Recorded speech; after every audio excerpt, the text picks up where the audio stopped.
Salut, j'espère que vous allez très bien. Épisode numéro 3 de notre challenge. En fait, faire une vidéo par jour. Ici César, membre de la communauté Riche Afrique.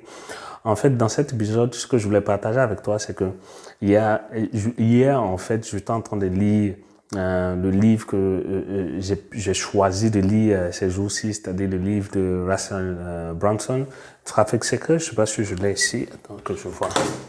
Voilà, je vais juste te le présenter, c'est ce livre-là.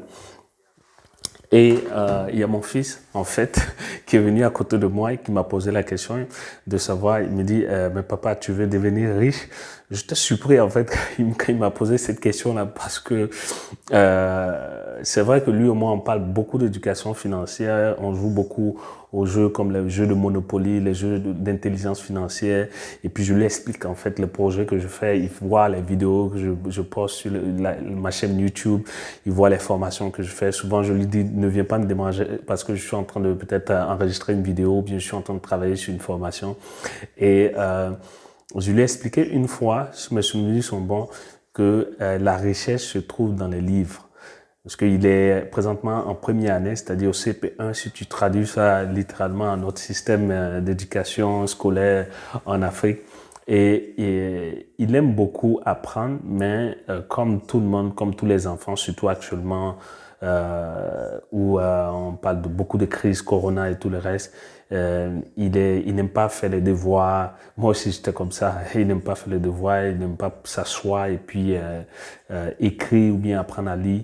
Et je lui ai dit une fois que la richesse, si tu veux devenir riche, il faut pouvoir beaucoup lire parce que c'est dans les livres que se cache tout le secret de la richesse. Beaucoup de personnes sont pauvres parce que ce sont des personnes qui n'aiment pas prendre le temps de lire, ce sont des personnes qui n'aiment pas prendre le temps de s'informer. Et quand il m'a posé la question, littéralement, ça m'a ramené à la conversation que j'avais eue la dernière fois. Mais en fait, ici, dans cet épisode, je voulais juste prendre le temps de t'expliquer que c'est quand même important de... En fait, j'ai une vidéo qui marche ici, là, je vais juste couper. C'est quand même, c'est quand même important de pouvoir prendre le temps de se former. Ça, je te le dis et je redis ça haut et fort à qui veut l'entendre.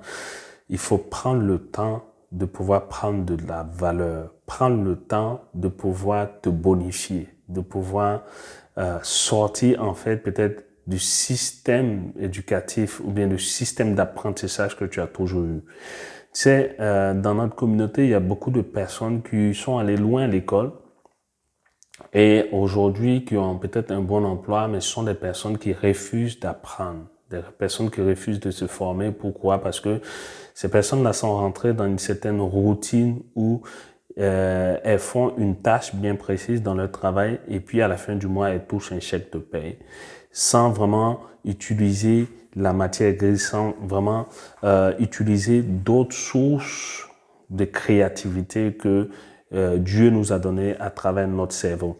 Je m'excuse de le dire, mais c'est réel parce que moi-même, quand j'étais salarié, plusieurs fois, même quand j'étais salarié en France, à Lille, dans le Nord, quand je travaillais à l'hôpital de Lille, et même au Canada, c'était pareil. En fait, on te met dans un système où tu n'apprends pas beaucoup, mais tu exécutes beaucoup. Tu apprends très peu et ce que tu apprends, c'est juste relié à l'exécution de tes tâches. Ça te permet pas de pouvoir créer quelque chose de nouveau. C'est tout à fait normal hein, parce que c'est dans le système salarial, c'est comme ça. On fait en sorte de pouvoir te formater à l'exécution de tâches bien précises pour avoir des résultats en retour. Et je dirais que c'est un fléau, le manque de formation, c'est un fléau dans notre communauté africaine. Moi, j'ai toujours refusé de me former, j'ai toujours refusé d'acheter des livres ou bien de payer des formations. Je l'ai expliqué plusieurs fois ici.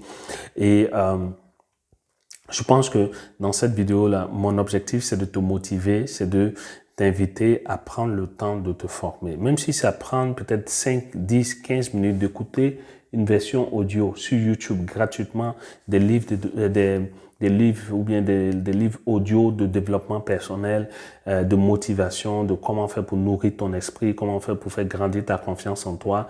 Dans la vidéo précédente, j'avais expliqué qu'il fallait tuer la voix du pessimisme. Ça, c'est pas quelque chose que mes parents m'ont appris là. C'est pas quelque chose que j'ai appris au travail. C'est quelque chose que j'ai appris dans la vie de tous les jours, dans les formations que j'ai suivies, dans les livres et tout ça. Et je pense que c'est quelque chose qu'il faut considérer si tu veux grandir intellectuellement. Si tu veux être bien formé, c'est quelque chose qu'il faut pouvoir prendre littéralement en compte. Donc voilà, je voulais juste te rappeler ça dans cette vidéo et dans cet épisode et j'espère que ça va pouvoir bien t'aider et on se dit à demain pour notre prochain épisode. D'ici là, laisse-moi dans les commentaires ce que tu en penses. Gros pouce bleu si tu aimes cette vidéo là et à très bientôt. Bye bye.